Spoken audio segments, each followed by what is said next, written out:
perusahaan ini ya, atau metode kimia itu punya beberapa karakter. Karakter yang pertama itu adalah bahwa di dalam karya Anda itu Anda memperlihatkan sebuah bentuk ketelitian. Ya. Jadi keteliti di sini menunjukkan bahwa tidak boleh ada data yang luput, ya.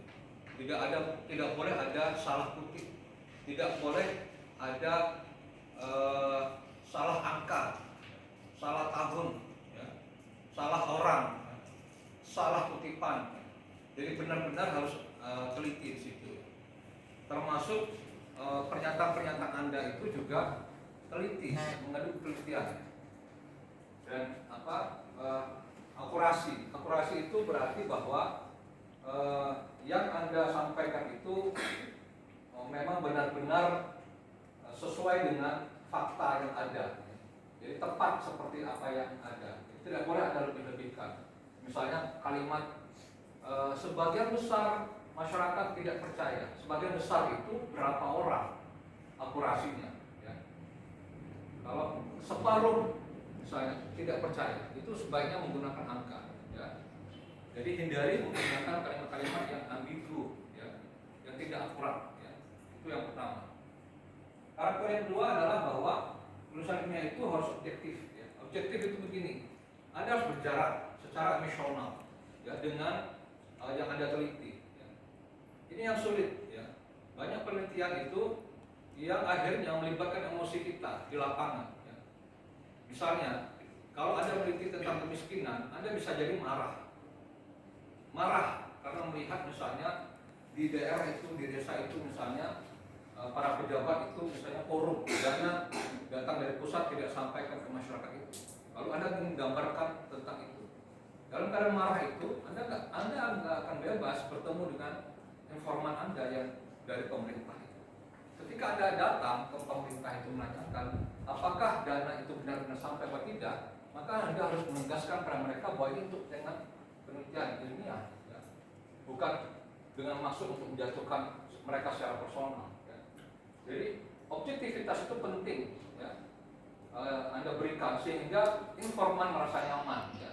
Tidak kemudian Anda arahkan. Jangan sampai ketika Anda melakukan wawancara subjektivitas Anda keluar, ya.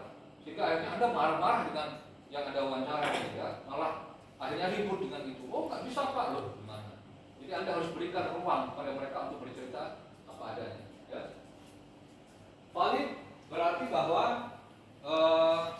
semua metode Anda dan sumber-sumber data Anda dan cara Anda menganalisis itu benar-benar terukur, ya, memenuhi syarat-syarat kaidah ilmiah, ya, valid sehingga nanti hasil yang Anda temukan itu layak untuk dijadikan temuan secara akademik, ya.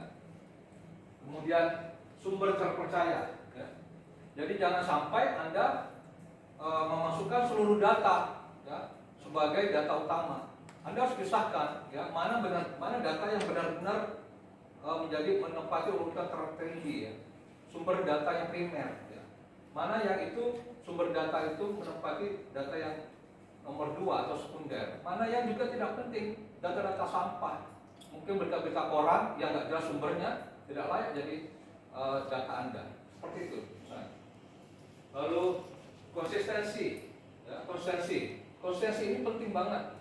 Jangan sampai judul Anda A, tapi hasil kesimpulannya itu B. Ya, jangan sampai Anda misalnya membuat rumusan pertanyaan penelitian 1, 2, 3. Ketika Anda buat pembahasan, nggak ada satupun dari yang Anda tanyakan itu Anda bahas, itu nggak konsisten. Ketika Anda sebut bahwa kerangka teori Anda adalah A, tapi Anda pakai untuk membangun karya Anda itu menggunakan teori B, nggak boleh seperti itu, harus konsisten, ya. Seperti itu juga tentang struktur. Kalau Anda ingin membuat karya ilmiah, ya, Anda publish, Anda harus lihat dulu template struktur yang ditetapkan oleh editor jurnal itu, karena setiap jurnal mempunyai kebijakan yang berbeda-beda, seperti itu. Oke? Sip.